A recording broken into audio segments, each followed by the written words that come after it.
우리 이 시간 하나님의 말씀 함께 나누겠습니다. 시편 104편입니다. 시편 104편 1절부터 5절까지 구약성경 877쪽입니다.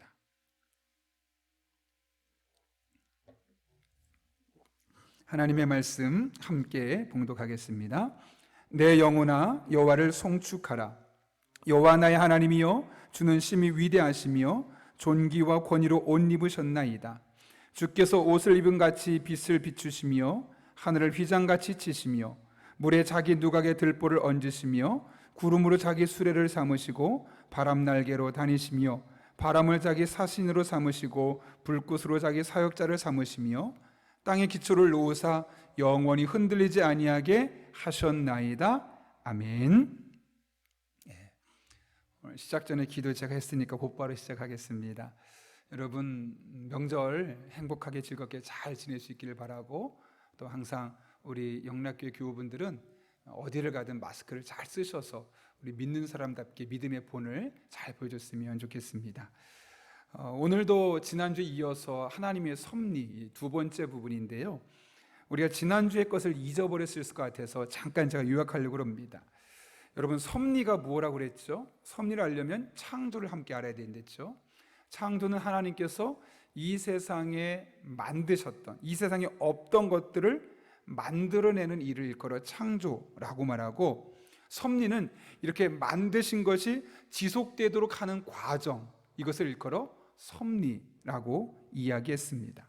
그래서 우리가 이 창조와 섭리를 명확하게 머릿속에 갖고 계셔야 되고요. 그런데 하나님께서 섭리를 어떻게 하시냐, 이 세상 속에 세 가지 방법을 말했죠. 첫 번째는 보존하신다.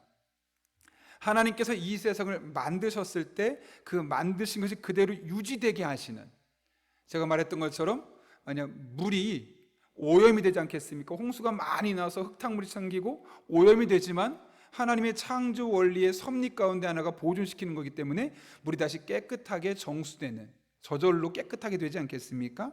이런 것이 바로 보존이죠.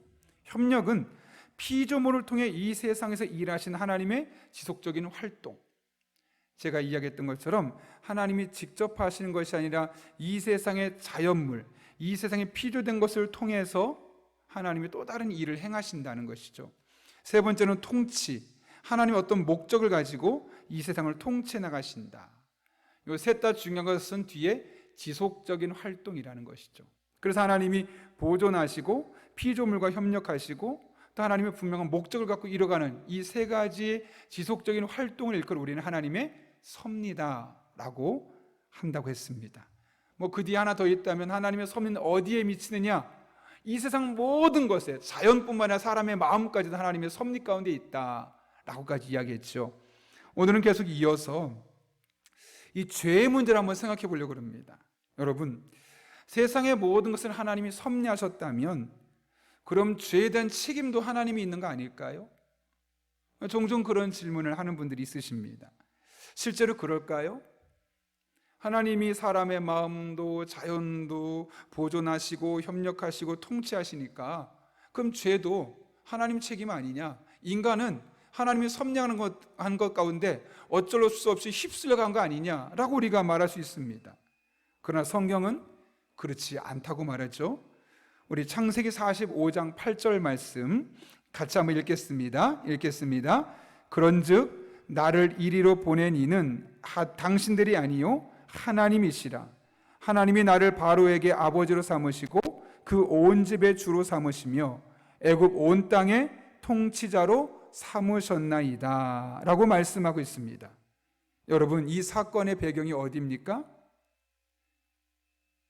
요셉의 사건이죠. 어떤 사건이었습니까? 여러분 잘 아시는 것처럼 요셉이 형들에게 팔려서 애굽에 종사를 하게 되고 나중에 결국 애굽의 총리까지 되게 되는 이런 과정 중에 있는 것이죠. 어떻게 보면 요셉이 팔려가게 되었던 것, 그것은 형들의 책임이죠. 형들의 악한 마음 때문이죠.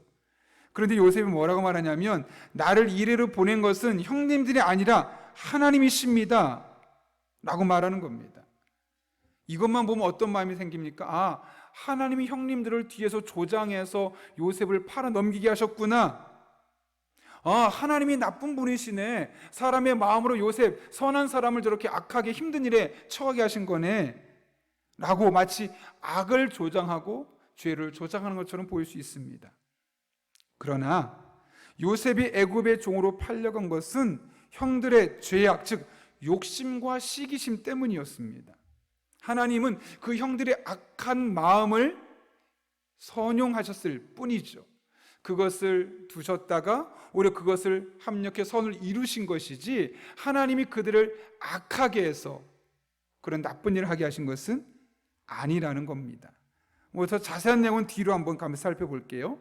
그래서 두 번째로 모든 죄악된 행동의 책임은 누구에게 있냐면 바로 그 사람에게 있다는 겁니다. 야고보서 1장 13절부터 15절까지는 이렇게 말합니다.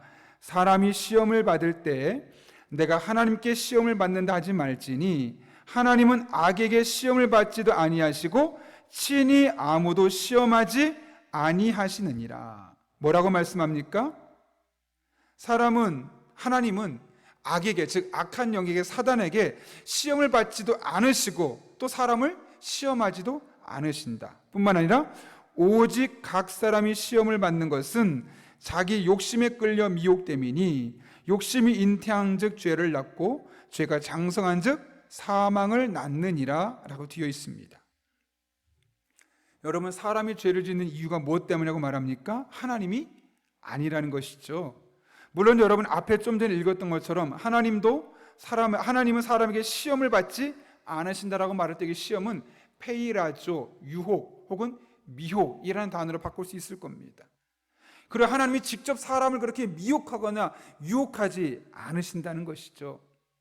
그래서 한 가지 기억할 것은 하나님도 시험은 받으시지만 거기에 넘어가지 않는 거죠. 삼위일체 중 하나님이신 예수님께서 시험을 당하셨습니까? 안 당하셨습니까? 시험을 당하셨죠. 그런데 시험에 넘어가지 않으셨죠. 3번에 걸쳐서 미혹을 당하셨지만 그 미혹에 넘어가지 않으셨다. 이게 바로 시험을 받지 않으신다는 거지, 하나님도 예수님도 어떤 시험도 없다는 것이 아닙니다. 시험을 받으시지만 그 시험에 넘어가지 않는 분이 바로 하나님이시고, 그 하나님께서는 우리를 미혹해서 나쁜 마음을 주셔서 그 나쁜 마음으로 우리를 무너뜨리고 망가뜨리는 것은 하나님이 하신 일이 아니다 라고 말씀하고 있는 것이죠. 그렇다면 여러분, 사람이 죄에 빠진 이유가 뭐라고 말씀합니까? 좀 전에 보셨던 것처럼 자기 욕심에 끌려 미혹되기 때문이다. 사람의 마음에 있는 그 욕심이 있어서 그 욕심이 사단에게 미혹되었기 때문에 죄가 있게 되었다는 것이죠. 그런 맥락에서 결국 모든 이 죄의 시작은 어디에 있냐면 사람의 마음에 있는 욕심 때문이라는 것을 알 수 있습니다. 여러분, 욕심이 무엇일까요? 제가 사전을 찾아봤는데 이렇게 되어 있습니다. 분수에 넘치게 무엇을 탐내거나 누리고자 하는 마음. 욕심이 뭐라고요? 분수에 넘치게 무엇을 탐내거나 그것을 누리고 싶은 마음이 욕심이라는 겁니다. 여러분, 하나님께서 우리 상황에 맞게 모든 것을 허락해 주지 않으셨습니까? 물론 내가 보기에는 지금 내 상황이 마음에 안 들 수 있습니다. 너무나 비합리적인 것처럼 보일 수 있습니다. 그리고 내가 이 정도 대우며 받으면 안 될 것처럼 보일 수 있습니다. 더 좋은 대우를 받아야 되고, 하나님이 내가 한 행동을 보면 조금 더 축복하셔야 되고, 내가 사람들로부터 더 인정을 받아야 되는 것이 어쩌면 우리가 우리를 바라볼 때 생기는 마음일 수 있습니다. 그러나 여러분, 하나님은 모든 상황에 맞게 우리에게 모든 것을 허락하신 겁니다. 내가 지금 비합리적인 것처럼 보이고 내 상황이 말도 안 되는 것처럼 보여도 하나님의 선한 뜻이 있어서 또 우리에게 필요해서 그 상황 가운데 놓이게 하신 거 아니겠습니까? 그렇다면 우리가 할 일은 뭐냐면 어떤 상황에서도 하나님께 자족하는 마음, 그리고 오히려 그것을 하나님께 감사할 수 있어야 되는 것이죠. 좋은 일 있으면 좋은 일 있기 때문에 감사하고, 힘든 일 있으면 그 힘든 일을 통해서 나에게 또 다른 은혜를 베푸실 것을 믿기에 또 하나님께 감사하는 것, 이것이 우리의 마음이 되어야 되는데, 그런 것이 아니라 왜 내게 이런 어려움을 주냐고, 왜 내가 이것밖에 못 누리냐고, 내가 이만큼 공부했으면, 내가 이만큼 노력했으면, 이만큼 헌신했으면 더 많이 나를 축복해 주셔야 되는 거 아니냐고, 그래서 더 누릴 수 있는 방법을 찾고 그렇게 부은에 넘치는 것을 사람들이 탐하게 되죠. 그러다 보면 그 욕심이 마음에 생기게 되는 겁니다. 그러면 그 욕심에 누가 치고 들어옵니까? 사단이 치고 들어와서 우리를 미혹하는 겁니다. 그 욕심 때문에 불법을 행하게 만들고 죄 짓게 만들고 음행하게 만들고 다양한 이런 내게 주어진 것에 만족하지 못하는 마음, 아니 더 갖고 싶고 더 누리고 싶고 내 마음속에 당연히 마땅히 나는 더 가질 수 있는 자격 있는 사람이라고 생각하는 그 마음, 그 욕심을 사단이 미혹해서 죄에 빠지게 만드는 것이죠. 좀 전에 몇몇 가지 살펴봤지 않았겠습니까? 요셉의 형들이 왜 요셉을 시기했을까요? 왜 요셉만 그렇게 잘해주냐는 것이죠. 우리도 그만큼 충분히 그 많은 옷을 입을 수 있고 그만한 사랑을 받을 자격이 충분한 당신의 아들인데 왜 우리한테는 그렇게 하지 않고 요셉만 아니냐? 그 마음이 생기니까 그 안에 욕심이 생기는 거고 그 욕심을 사단이 미혹해서 결국 동생을 팔아버리게 만드는 건 아니었겠습니까? 물론 그런 행동을 했던 아버지의 잘못된 마음도 있죠. 그것은 나중에 우리가 생각하기로 하고 어찌되었든 그 상황 속에서 그 형들이 가져야 될 마음은 이 상황 가운데 하나님께서 하신 일이 있구나 라고 생각하며 그 주어진 상황에 만족하며 감사하며 하나님 주신 일들을 위해서 열심히 노력하는 것이 요셉의 형들의 마땅한 상황이었습니다. 근데 요셉을 보면서 비교하고 내가 더 누릴 수 있는데 더 가져야 되는데 그런 마음이 욕심이 생기니까 사단이 미혹하는 겁니다. 그 미혹을 통해서 결국 죄를 지을 수밖에 없었던 것이죠. 그런 의미에서 여러분, 우리가 하나님의 섭리 가운데 살아가고 죄 짓지 않는 삶을 살려면 우리 안에 있는 욕심을 제거하는 겁니다. 그 욕심을 제거하기 위해서 필요한 건 뭐냐면 하나님께서 지금 내 상황에 가장 적합하게 일하고 계시다는 겁니다. 더 건강했으면 좋겠죠. 더 큰 집에서 살았으면 좋겠고 더 돈을 많이 벌었으면 좋겠고 내 남편이, 내 아내가 나한테 조금 더 잘해줬으면 좋겠고 내 아이가 내가 원하는 만큼 공부를 잘했으면 좋겠고 뭐 하고 싶은 거 갖고 싶은 거 너무너무 많죠. 근데 그렇게 하지 않으신 이유가 있어요. 지금 그렇게 하지 않는 것이 내게 유익하기 때문에. 근데 우리가 이 정도를 넘어서서 자꾸 탐하려 하다 보면 사단이 역사하는 겁니다. 그러므로 우리 그리스도인이 지금 해야 할 일인 것은 하나님께서 지금 내 삶에, 지금 현재 삶에 일하고 계신 것에 대해서 감사하는 겁니다. 만족하는 겁니다. 자족하는 겁니다. 자족은 경건의 이익이 된다고 말씀하지 않으셨습니까? 그러면 우리는 죄로부터 벗어날 수 있는 것이죠. 결론적으로 말합니다. 죄의 책임은 누구에게 있습니까? 우리에게 있는 것이 아니라 욕심, 하나님께서 지금 내 삶에 베푸신 것을 벌써 더 갖고 싶고 더 누리고 싶어가지고 하는 그 욕심에서 비롯된 것이라는 것을 우리가 기억하면서 오히려 하나님 앞에 감사하고 오히려 죄를 짓는 책임은 하나님이 아니라 내게 있다라는 사실을 우리가 각골 명심하는 것이 중요하다는 겁니다. 그럼에도 불구하고 한 가지 기억할 것은 하나님께서 이 모든 죄, 사람이 욕심으로 말미암는 죄를 억제하시고 통제하고 계시다는 겁니다. 시편 76편 10절은 이렇게 말하는데요, 같이 한번 읽겠습니다. 실로 사람의 노여움은 주를 찬송하게 될 것이요 그 남은 노여움은 주께서 금하시리이다. 이 사람의 마음에 화가 생기면 그 화가 싹 풀어질 때까지 그 화를 분출하고 싶고 표출하고 싶은 것이 인간의 마음입니다. 그러다 보면 여러분 어떻게 될까요? 사람을 극단적인 상황까지 가서 완전히 사람을 더 힘겹게 할 수도 있는 것이죠. 그런데 하나님 뭐라고 말씀하시냐면 그 남은 노여움은 주께서 금하신다. 너무 끝까지 극단적인 상황으로 가지 않도록 하나님께서 일하시고 계시다라고 말씀하는 것이죠. 시편 37편도 말합니다. 여호와께서 사람의 걸음을 정하시고 그의 길을 기뻐하시나니 그는 넘어지나 아주 엎드러지지 아니함은 여호와께서 그의 손으로 붙드심이로다. 하나님께서 우리 그리스도인의 삶은 지켜주셔서 극단적인 상황까지 가지 않도록 막아주신다는 것이죠. 물론 이것은 하나님을 믿는 사람들의 삶에 적용되는 겁니다. 믿지 않는 사람들의 삶에는 자신의 분노를 끝까지 표현해서 극단적으로 표현해서 남에게 큰 해를 끼치고 심지어 살인하는 일들도 있게 되지요. 그러나 그리스도인에게는 하나님께서 그 남은 노여움을 금하게 하셔서 아주 극단적인 상황까지 이르지 않도록 지켜주시는 겁니다. 엎드러질 수는 있지만 넘어질 수는 있지만 완전히 엎드러지지 않도록 하나님께서 우리 그리스도인의 삶을 붙들어주고 계시다라고 성경은 우리에게 분명하게 증언하고 있지요. 그런 의미에서 여러분, 이 세상은 하나님께서 특별하게 목적하신 그 종말의 때가 아니면 절대로 망하지 않습니다. 왜냐고요? 하나님께서 그 악을 어느 정도 선에서 막고 계시기 때문에 그렇습니다. 그러나 정말 마지막 때 하나님께서 계획한 시간이 오면 이 세상은 결국 하나님의 심판 안에 들어갈 수밖에 없는 것이죠. 여러분, 하나님께서 노아 홍수 사건 때 세상을 왜 심판하셨죠? 창세기 6장 5절부터 7절까지 말씀을 이렇게 말합니다.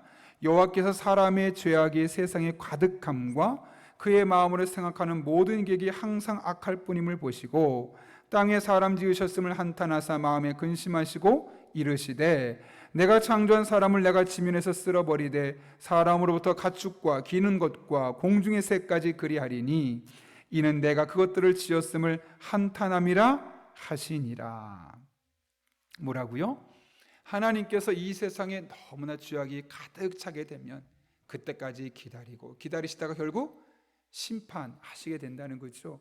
그것이 노아 홍수의 사건이 우리에게 주는 영적인 교훈 아니겠습니까? 지금도 하나님께서 어느 정도 선까지는 막고 계시지만 하나님의 이 영향력 안에서 벗어나려고 말하는 그 수많은 믿지 않는 이들이 극단적인 삶과 극단적인 죄를 표출하는 과정을 통해서 이 땅에 죄악이 가득하게 되면 마음으로 생각하는 모든 계획이 항상 악하게 되어지는 그런 단계까지 가게 되면 하나님께서 예비하신 때, 준비된 때 이 세상을 심판할 수밖에 없는 겁니다.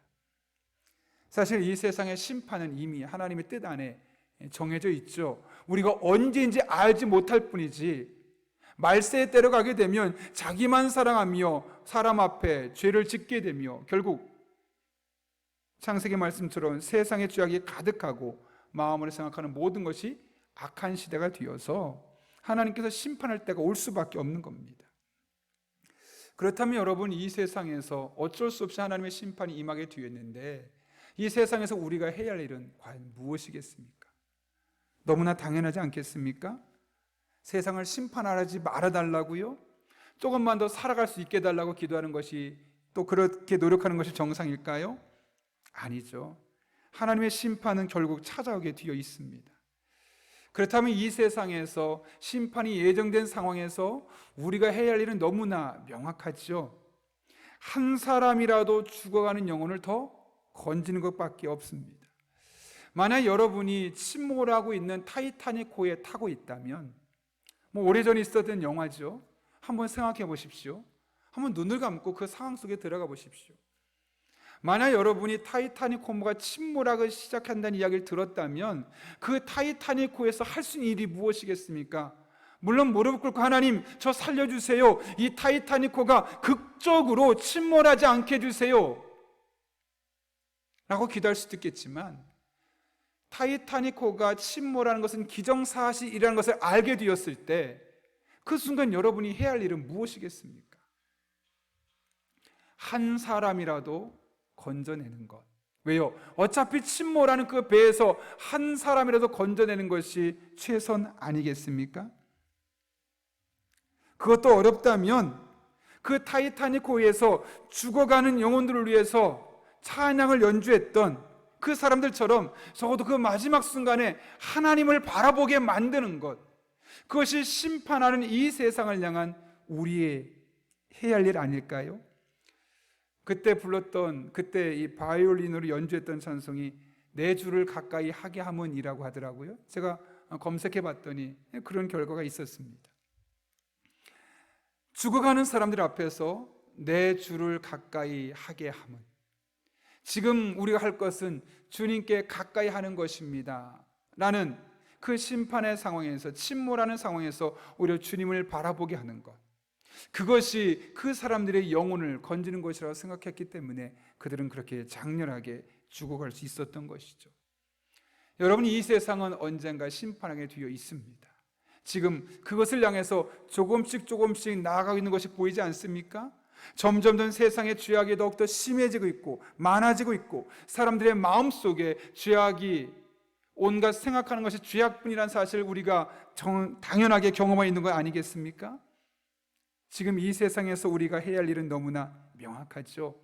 죽어가는 영혼 한 사람이라도 건져내는 것, 그들이 예수님을 바라보고 하나님을 바라보게 만드는 것, 그것이 지금 살아있는, 지금 예수님을 경험한, 지금 죄악이 관영한 세상을 살아가고 있는 이 땅의 그리스도인들의 사명이라는 것이죠. 물론 하나님은 그때까지 죄를 억제하시고 통제하시고, 특별히 우리 그리스도인의 삶 가운데는 넘어질 수는 있지만 아주 엎드러지지 않도록 붙들어 주신 은혜로 함께하고 계시다는 사실을 우리가 확신할 수 있어야 되는 겁니다. 마지막 네 번째로, 하나님께서는 그 죄를, 사람의 욕심으로 말미암아 생겨난 이 죄를 선으로 바꾸신다는 거죠. 창세기 50장 20절 말씀 읽어볼까요? 당신들은 나를 헤아려 하였으나 하나님은 그것을 선으로 바꾸사 오늘과 같이 많은 백성의 생명을 구원하게 하시려 하셨다고 말씀합니다. 처음에 보셨던 말씀이죠. 요셉이 애굽의 종래로 팔려간 것은 누구 때문이죠? 하나님 때문이 아니라 형들의 죄악 때문에, 욕심 때문에, 시기심 때문에 그런 일이 생긴 겁니다. 그런데 하나님은 그런 형들의 죄악된 마음을 잠깐 허용하시죠. 그래서 그것을 주관하시지만, 그렇게 해서 결국 요셉을 애굽에 보내시고, 애굽의 그 대국의 경제력을 통해서 가나안 땅에 있는 이스라엘 백성을 살리시는 하나님의 합력의 선을 이루심이 있는 거 아니겠습니까? 형제들의 악을 선으로 바꾸신 겁니다. 죄는 허용하셨지만 그 죄를 도리어 하나님의 뜻을 이루는 방향으로 선용하셨지요. 그러면 여러분, 걱정하지 마십시오. 이 세상에 아무리 악한 사람들이 우리를 괴롭히고 우리의 삶을 무너뜨리려 한다 할지라도 하나님은 반드시 합력하여 선을 이루시기 때문에 그렇습니다. 코로나로 인해서 참 많은 분들이 걱정합니다. 저도 목사의 한 사람으로서 우리 성도님들의 건강 때문에, 또 우리 성도님들의 경제적인 문제 때문에, 또 이걸로 인해서 여러 가지 관계적인 문제 때문에 힘들어하는 것을 알기 때문에 저도 그것 때문에 마음이 편하지만은 않습니다. 그러나 저는 걱정 속에 빠져들지는 않습니다. 왜냐하면 하나님께서 이 코로나가 중국에서 시작되었든 어디서 시작되었든 인간의 욕심 때문에, 인간의 잘못된 삐뚤어진 마음 때문에 생겨난 것 아니겠습니까? 그래서 이것이 확산되면서 많은 사람을 죽이고 많은 사람을 어렵게 해나가고 있지만, 결국 하나님은 이것을 통해 또한 하나님께 선을 이루실 것을 분명히 확신하기 때문에 그렇습니다. 여러분도 그렇게 확신하십니까? 예, 그러셔야 됩니다. 사람들은 여러 가지 의도로 욕심을 가지고 잘못된 일들을 이 세상에 만들 수밖에 없지만 하나님은 그것을 합력해서 반드시 선을 이루시는 분이시다. 우리에게 그런 믿음 있어야 되는 겁니다. 이 네 가지를 우리가 기억해야 되는데 뭐라고요? 첫 번째로, 죄의 책임을 하나님께 있는 것이 아니라 사람에게 있고, 그럼에도 불구하고 하나님은 그 죄를 억제하시고 통제하셔서 너무 극단적인 상황이 이르지 않도록 우리 그리스도인의 삶을 보호하신다는 것, 그리고 마지막으로 죄를 선으로 바꾸신다는 것. 이 섭리교를 보면서 우리가 세 가지를 짧게 살펴봤으면 좋겠는데요. 첫 번째로는, 섭리는 궁극적으로 누구를 위한 것이냐면 하나님의 백성을 위한 것입니다. 우리가 알거니와 하나님을 사랑하는 자 곧 그의 뜻대로 부르심을 입은 자들에게는 모든 것이 합력해 선을 이룬다고 말씀하셨습니다. 하나님께서 이 세상을 유지하기 위해서 보존하고 또 협력하고 통치하신 이유는 하나님의 자녀인, 하나님의 백성들인 우리를 위해서라는 것이죠. 두 번째로, 어떤 사건을 특별한 섭리다라고 주장할 때는 조금 신중해야 될 필요가 있습니다. 로마서 9장 17절에 보면 이렇게 되어 있죠. 성경이 바로에게 이르시되 내가 이 일을 위하여 너를 세웠으니 곧 너로 말미암아 내 능력을 보이고 내 이름이 온 땅에 전파되게 하려 함이라 하셨으니. 이게 무슨 말이냐면 하나님께서 바로 왕으로 세우셨다는 것이죠. 그렇죠? 그러니까 바로를 왕으로 세우신 것은 하나님의 섭리 가운데 된 겁니다. 그런데 거기서 이스라엘 백성들이 있는데 바로가 이스라엘 백성들을 놓아주면 자신들의 노동력이 없어지니까 처음에는 허용했다가 안 되겠다 싶어서 다시 그들을 붙잡으려고 여러 가지 일을 행하지 않겠습니까? 이 바로의 욕심이 있죠. 하나님이 바로를 세우셨지만 그 욕심을 이루는 것은 바로의 잘못된 마음 가운데 생긴 겁니다. 그러면 바로가 이스라엘 백성을 억압하는 것도 하나님의 섭리 가운데 있는 거냐? 아니라는 거죠. 그것은 아니라는 거죠. 그러니까 우리가 어떤 사건을 해석할 때 이것이 과연 하나님의 섭리 가운데 있느냐 아니냐 할 때는 그냥 단순하게 해석하면 안 된다는 겁니다. 예를 들면 코로나 하나님의 섭리 가운데 되는 걸까요? 아닐까요? 크게 보면 하나님의 섭리 가운데 되어지는 거겠죠. 왜? 하나님이 합력해 선을 이루시니까. 그러면 코로나도 하나님이 일부러 의도하신 거냐? 우리 인간의 삶을 괴롭히고 잠깐 어렵게 하려고 하나님이 의도하신 거냐? 그건 아니라는 겁니다. 코로나가 생긴 것은 사람 때문에, 사람의 욕심 때문에, 사람이 이기적으로 과학을 이용하려고 하다가 또 사람이 이기적으로 동물을 먹으면서 이런 생기는 문제들 아니겠습니까? 그런 가운데 생긴 것이죠. 근데 하나님의 섭리 가운데 그것을 이 세상을 보존하시고 통치하시고 협력하시기 위해서 하나님이 잘 선용해 가시는 것이죠. 그러니까 코로나가 하나님의 뜻입니다. 하나님의 섭리 가운데라고 말하는 것은 우리가 좀 신중하게 생각할 필요가 있는 거죠. 이해되셨습니까? 좀 어려운가요? 이게 좀 쉽지는 않습니다. 그러나 여러분, 제가 지난주 또 이번 주 한 것을 말씀들을 잘 읽어보면서 강의 내용을 한 번, 두 번 더 듣다 보시면 이게 하나님의 큰 섭리 안에 어떤 것은 사람의 욕심 때문에 생긴 것이고 또 그 가운데 하나님이 섭리한 것은 무엇이고 이것을 통해서 합력해 선을 이루시는 하나님의 섭리는 무엇인지 이 삼각형으로 이루어진 하나님의 섭리를 우리가 발견할 수 있게 되는 거죠. 어찌되었든 바로를 하나님이 이 애굽의 왕으로 세우셨죠. 그것은 하나님의 섭리입니다. 왜 그러셨을까요? 그 바로를 통해서 하나님이 하실 일이 있으시기 때문에. 그런데 그 바로가 만약 좋은 마음으로 이스라엘 백성을 애굽에서 내보냈어도 그 가운데 하나님이 또 아마 좋은 방향으로 섭리하셨을 겁니다. 이스라엘 백성을 하나님의 선한 뜻을 있기 때문에. 그런데 바로가 자신의 욕심 때문에 이스라엘 백성을 괴롭히기 위해서 나중에 따라오는 죽이려 하는 이런 일들이 있었죠. 그때 하나님이 어떻게 했습니까? 여러 가지 재앙을 통해서 이 애굽 땅의 재앙으로 어렵게 만드셨고 나중에 홍해의 열린 땅을 건너게 하셨고 낮에는 구름 기둥과 밤에는 불 기둥으로 이스라엘 백성을 지켜주시고 또 애굽 백성들은 그것 때문에 오히려 곤란함을 겪게 하시고 이런 과정이 있게 하셨죠. 그렇게 하신 섭리의 목적이 무엇입니까? 아까 로마서 9장 17절 뒷부분입니다. 곧 너로 말미암아 내 능력을 보이고 내 이름이 온 땅에 전파되게 하려 함이라 하셨으니 그런즉 하나님께서 하고자 하시는 바를 긍휼히 여기시고 하고자 하시는 자를 완악하게 하시느니라. 하나님께서 바로를 강팍하게 하고 이스라엘 백성들이 그래서 조금 힘들어지게 되었던 것은 큰 하나님의 섭리 가운데 있는데 그 목적이 무엇이냐면 그것을 통해서 하나님의 능력을 보여주고 하나님이 얼마나 놀라운 분이신지를 온 세상에 알리시기 위한 하나님의 섭리 때문이었다라고 말씀하고 있는 것이죠. 마지막 세 번째인데요. 그런 맥락에서 우리는 여전히 내 행동에 대해서는 책임을 져야 된다는 겁니다. 너희가 욕심을 내어도 얻지 못하며 살인하여 시기하여도 능히 취하지 못함으로 다투고 싸우는도다. 너희가 얻지 못하면 구하지 아니하기 때문이요. 좀 전에 우리가 몇 가지 살펴본 것처럼 이 세상의 많은 것들은 하나님의 섭리 가운데 있지만 우리의 행동 때문에 생기는 겁니다. 우리의 욕심 때문에 죄악된 잘못된 일들이 생기는 경우죠. 악한 의도를 가지고 악한 행동을 취하기 때문에 이 세상에 크고 작은 문제들이 생기죠. 사단에 의한 것도 하나님께서 허락하시는 가운데 생기는 겁니다. 여러분, 그런 의미에서 우리는 자신에게 찾아온 일들에 대해서 일말의 책임을 가져야 합니다. 왜요? 내가 욕심 부렸기 때문에, 내가 시기심을 가졌기 때문에, 하나님께서 내게 주신 것에 만족하지 못하고 더 가지려고, 더 누리려 하고, 더 마음에 잘못된 마음을 품었기 때문에, 생겼기 때문에 그런 것들에 대해서 일말의 책임의식을 가져야 하는 것이죠. 하나님께 책임을 전가하고 마귀 때문에 그래라고 책임을 전가하는 것만큼은 옳지 않습니다. 물론 사단이 우리를 미혹하긴 하지만 미혹하도록 욕심을 부렸던 우리의 잘못 또한 있기 때문에 그렇습니다. 결국 욕심으로 인해서 마귀의 미혹에 넘어간 것도 우리의 책임일 수밖에 없죠. 이런 것과 연관해서 기도도 마찬가지 아니겠습니까?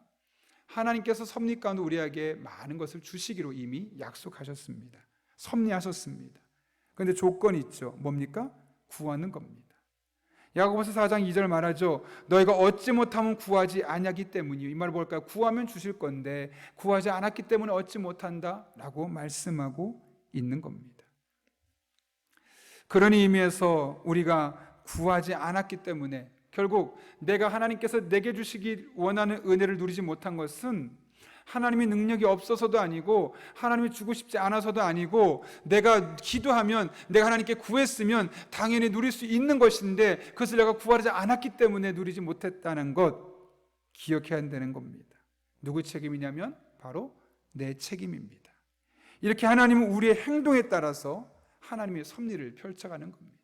그것이 선한 행동이든 죄로 말미암은 욕심으로 말미암은 악한 행동이든 우리의 행동의 결과와 하나님의 뜻을 연동시키는 거죠. 그런 맥락에서 여러분 우리 인간의 책임이 너무나 큽니다. 그래서 우리는 행동하는 그리스도인이 되어야 합니다. 마귀의 괴계를 대적하는 그리스도인이 되어서 사단이 우리를 미혹하지 못하도록 아예 예방 주사를 맞아야 되는 것이죠. 늘 성령으로 충만하여서 하나님의 뜻을 분별하는 그리스도인이 되어야 하는 것이죠. 기도함으로 하나님이 예비하신 것을 삶으로 누리는 그리스도인이 되어야 하는 것이죠. 그렇게 된다면 우리는 우리가 행동한 대로 우리가 욕심 때문에 죄를 짓게 돼서 우리가 욕심 때문에 사단이 미혹해서 죄를 짓는 것을 예방할 수 있게 되어지고 또 하나님께서 우리 삶 가운데 이미 예비하신 것을 받아 누릴 수 있는 은혜를 경험할 수 있기 때문에 그런 겁니다.